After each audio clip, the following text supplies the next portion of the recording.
വേഗം വരുന്ന യേശുക്രിസ്തുവിൻ്റെ നാമത്തിൽ എൻ്റെ സ്നേഹവന്ദനത്തെ അറിയിക്കുന്നു. ദൈവം തമ്പുരാൻ അതാതിടങ്ങളിൽ ദൈവം നമ്മളെ പരിപാലിക്കുന്നു, ജയത്തോടെ നടത്തുന്നു, കൺമണി പോലെ കാക്കുന്നു. ഞാൻ എൻ്റെ കണ്ണ് പർവ്വതങ്ങളിലേക്ക് വരുന്ന എനിക്ക് സഹായം എവിടെ നിന്ന് വരും? എൻ്റെ സഹായത്തെ ഭൂമി ഉണ്ടാക്കിയ പോയെങ്കിൽ നിന്ന് വരും. നമുക്ക് സഹായം ലഭിക്കുന്ന ആരിൽ നിന്നാണ്? നമ്മുടെ ദൈവത്തിൽ നിന്നാണ്.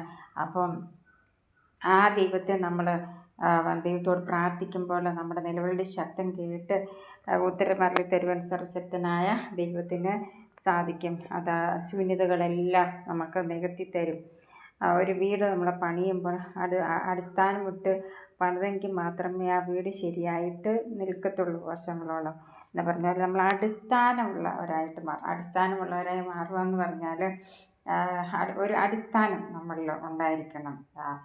ആ അടിസ്ഥാനം എന്താണെന്ന് വെച്ചാൽ നമ്മുടെ കർത്താവിൻ്റെ വചനം വായിക്കണം, കർത്താവിനോട് പ്രാർത്ഥിക്കണം, ആരാധിക്കണം, ദൈവത്തിൻ്റെ സന്നിധി പോകണം, ദൈവവചനം വായിക്കണം, കേൾക്കണം. ഇതൊക്കെ ഒരു അടിസ്ഥാനമായിട്ടുള്ള കാര്യങ്ങളാണ്.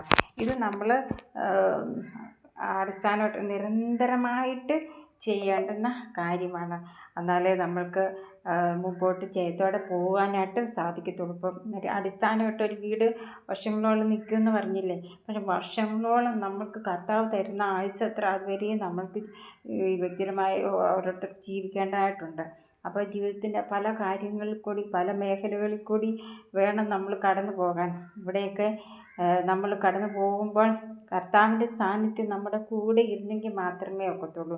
അപ്പോൾ കർത്താവിൻ്റെ സാന്നിധ്യം നമുക്ക് അനുഭവിക്കണമെന്നുണ്ടെങ്കിൽ നമ്മൾ ഈ കാര്യങ്ങളൊക്കെ ചെയ്തെങ്കിൽ മാത്രമേ പറ്റത്തുള്ളൂ. അപ്പം കർത്താവ് ആരാണ്?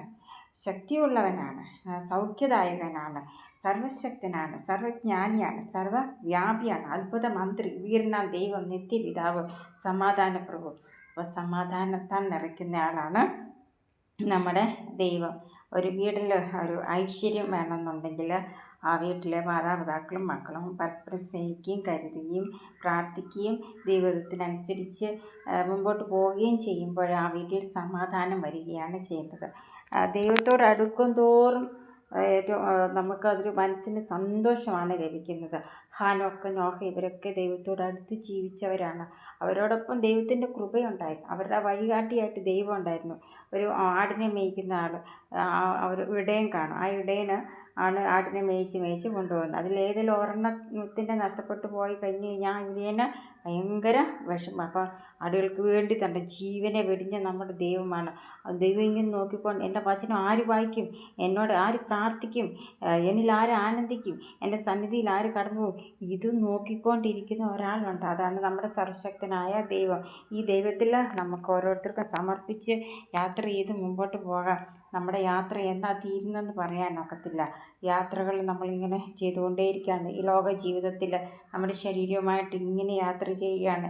ഈ കാലിനെ ശക്തിപ്പെടുത്തുന്ന, കൈകളെ ശക്തിപ്പെടുത്തുന്നത്, കണ്ണിനെ കാഴ്ച തരുന്നത്, ചെവിക്ക് കേൾവി തരുന്നത്, ഇതെല്ലാം ആരാണ്?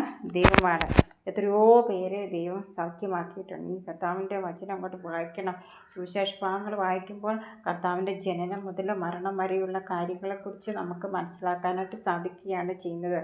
അപ്പോൾ അതുപോലെ തന്നെ യെശയ്യാവ്, യിരെമ്യാവ്, എസ്തേൽ, ദാനിയേൽ ഇവരൊക്കെ നല്ല പ്രവാചകന്മാരായിരുന്നു. ഇവരൊക്കെ ദൈവത്തോട് പ്രാർത്ഥിക്കുകയും ദൈവ വഴികളിൽ നടക്കുകയും അവരെന്തെങ്കിലും ഒരു കാര്യം ചെയ്യുന്നതിന് മുമ്പ് കർത്താവിനോട് പ്രാർത്ഥിച്ചതിന് ശേഷമാണ് അവരത് ചെയ്യുന്നത്.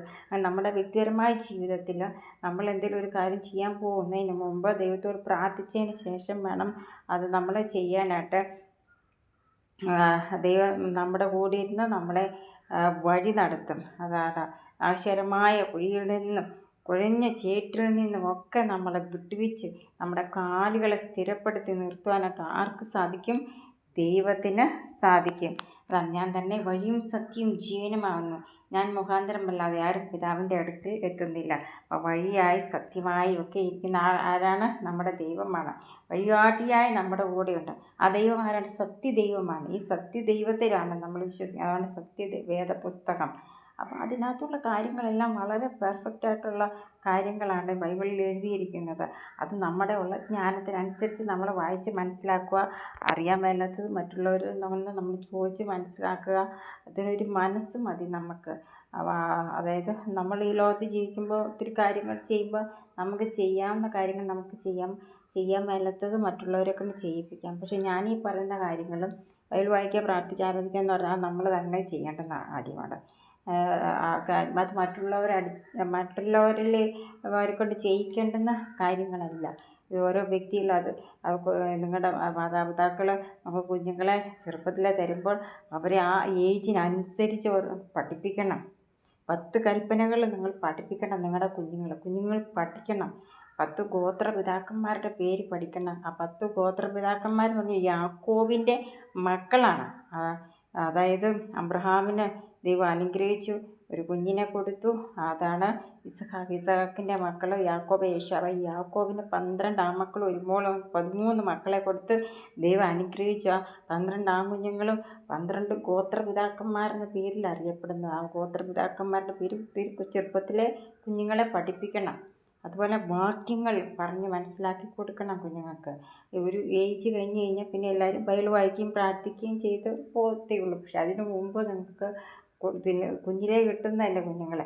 അങ്ങനെയുള്ള കുഞ്ഞുങ്ങൾ വളർന്ന് വന്നു കഴിയുമ്പോൾ അവർ എല്ലാവർക്കും കൊള്ളാവുന്ന കുഞ്ഞുങ്ങളായി തീരുകയാണ് ചെയ്യുന്നത്. അപ്പോൾ കുഞ്ഞുങ്ങളൊക്കെ ബൈബിൾ വായിക്കുകയും പ്രാർത്ഥിക്കുകയും ആരാധിക്കുകയൊക്കെ ചെയ്ത് മുമ്പോട്ട് പോകണം. നിങ്ങളായിരിക്കുന്നിടത്ത് കർത്താവ് പരിപാലിക്കട്ടെ, ജയത്തോടെ നടത്തട്ടെ. എല്ലാവരും ദൈവം അനുഗ്രഹിക്കട്ടെ, ജയത്തോടെ നടത്തട്ടെ. God bless you.